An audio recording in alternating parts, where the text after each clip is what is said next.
Отбранителна операция, увличане на противника в огнен чувал и победна контратака демонстрираха участниците от многонационалната бойна група в България по време на най-голямото тактическо учение на сухопътните войски за годината – Тракийски войн 24. Мащабната учебна проява се разигра паралелно на полигоните Корен и Ново село.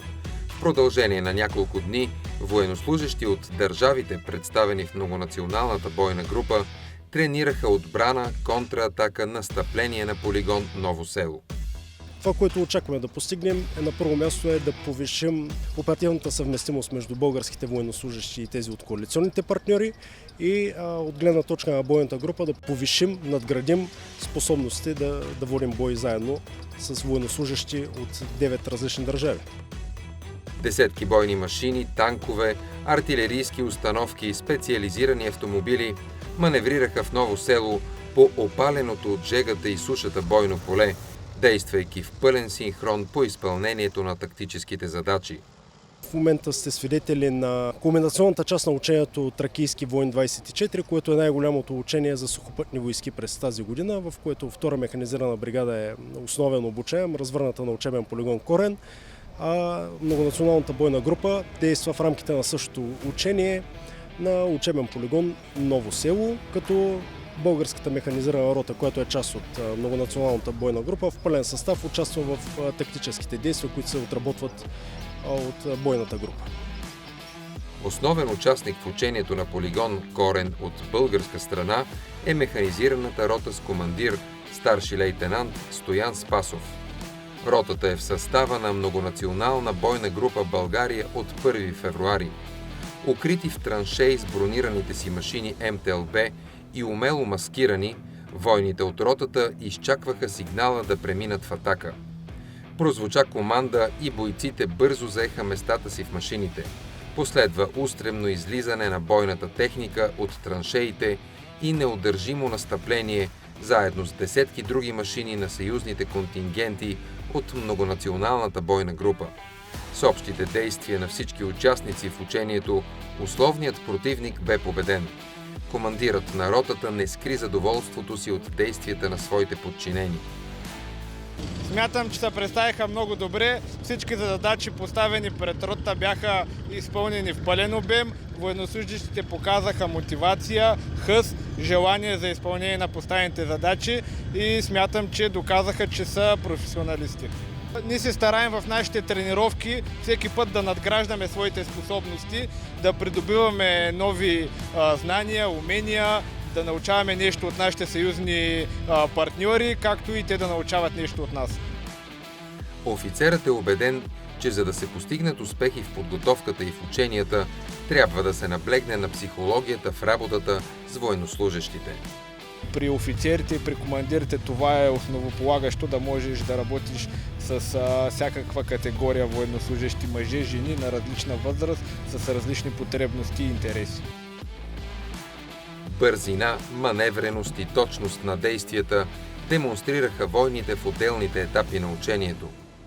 Военнослужащите винаги се справили на ниво, както днес, така и в изминали занятия. Мотивацията е на ниво и смятам, че нещата се получават. Целта на учебния процес е всеки ден и със всяко едно изминало занятие да научат нещо ново, да почерпим опит от военнослужащите, които участват от различните нации и смятам, че това допринася значително за повишаване на бойната подготовка и повишаване на мотивацията на всеки един. Подполковник Бонев даде висока оценка на представянето на военнослужащите от ротата по време на действията на полигон Корен. Горд съм с това, което те показват. Първо, защото това са военнослужащи от моя батальон, за мотивацията, за желанието, което показват и стремежа да научат нещо ново и да споделят с останалите колеги.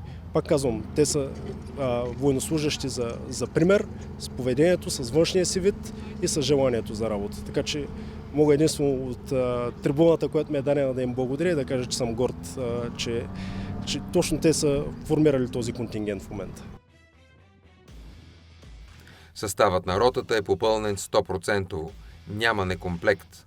В общия строй служат както бойци с опит от мисии, така и новобранци, които сега започват професионалния си път под пагон.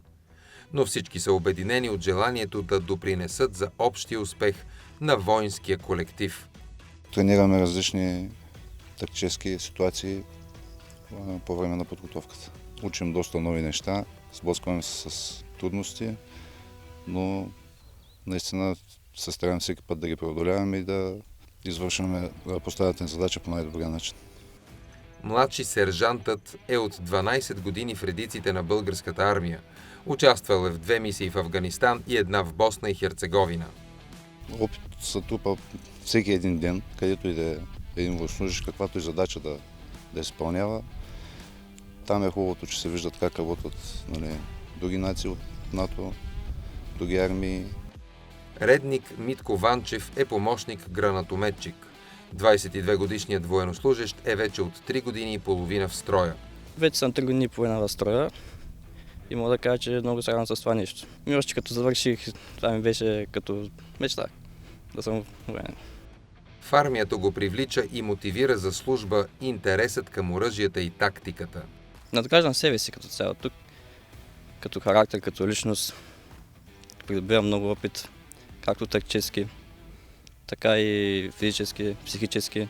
На хора, които искат да се развият и да имат сигурно бъдеще, аз бих поръчал да са влизат на българската армия. В изпълнението на задълженията наравно с колегите си мъже се включват пълноценно и дамите под пагон. По думите на старши лейтенант Спасов, те не само, че по нищо не отстъпват на възможностите на мъжете, но дори в някои области надминават постиженията на силния пол. Почти на всяка длъжност има жена военнослужещ. Те са на позиции като командир на отделение, гранатометчик, шофьор на санитарен автомобил, автоматчик, помощник гранатометчици. По време на учението автоматчикът, редник Елена Илиева, която е от година и половина на служба в ротата, заема позиция и оборудва окоп. Искам да служа на страната си и затова реших да опитам и ми хареса. Работим заедно в екип и се разбираме.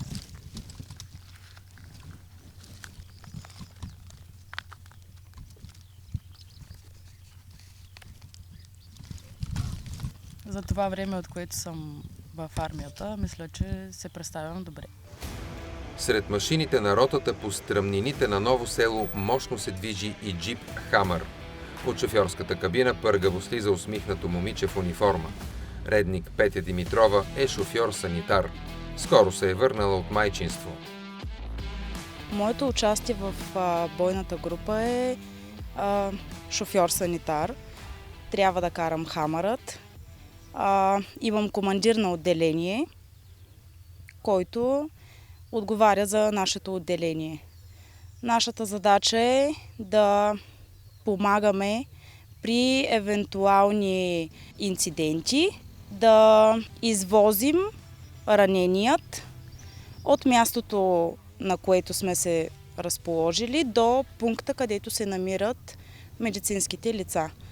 И да им докладваме за състоянието на колегите. Тя е от 7 години в армията. За нея всички учения са важни. Моите близки естествено се гордеят с мен. До някъде може би се и притесняват, понеже това не е типичната работа за една жена. Но аз смятам, че достойно се представям и надявам се така да продължавам и занапред. Редник Димитрова не само харесва службата в строя, но и горещо я препоръчва на младите хора. Тук биха научили много неща, които ще им бъдат полезни не само тук, но и извън армията. Ще се научат на дисциплина, ще се научат как да реагират в по-напрегнати ситуации, защото нещата, които тук не се случват много често навън. Всеки един млад човек, според мен, трябва да бъде подготвен. Елате при нас.